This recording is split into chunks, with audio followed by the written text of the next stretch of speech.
سداش محمود marka waxaan soo qabanaya daawadaasha ugu dambeeya xagga muuqaalada laba daawada ayaa ugu dambeeya su'aashan aan soo daawano markan anigu su'aashan weydiinaya waxay tahay inagu dhalinyaraan nahay boqolkiiba 85 dalka Soomaaliya waa dhalinyaro runtii dhalinyarada Soomaaliyeed rag iyo dumar bale waxaana jirta dhalinyarada haysta dhibaato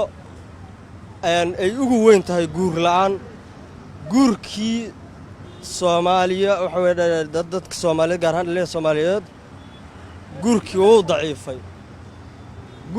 daciifay guur la'aantii iyo rag iyo daaha oo iskaabulanimadii doobnimo ku daaha ayaa badatay dumar Soomaaliyeed ma sha Allah Ilaahay dumar wuu nasiiyay inay dumarka ragga waaba ka badan yihiin hayeeshee haddana yaradii ma helayaan guur waxaan marka leeyahay sheekha aan weydiinayaa in guurkii yaraado oo waxa weeyaan intii maanta guursadana aanu haynin gabadhii oo laba cisho kadib ama midka ugu roon oo bil banaanka u soo saaro guurkiina yaraado dhalinyaradena maanta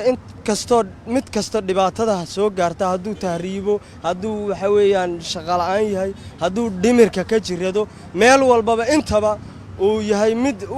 dib markii loo baaro ay noqotay guur la'aanta maxaa la yiraahdaa cudurradii xilliyadii dadku ay da'doodu kor u kacdo ku dhici jiray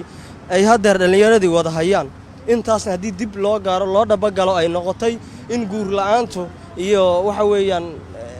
baahidoodii ay waayeen ay u sabab tahay maxaa marka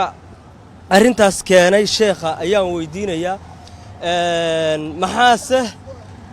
culummada Soomaaliyeed ee ummadda indhahooda ummaduna ku daysanayso waxa ay culummadu tiraahdo iyo waxa siyaasiga ninka siyaasiga ah yiraahdo waxa ummaddu qaad og tahay waxa culummadu tiraahdo waana indhaha ummadda Soomaaliyeed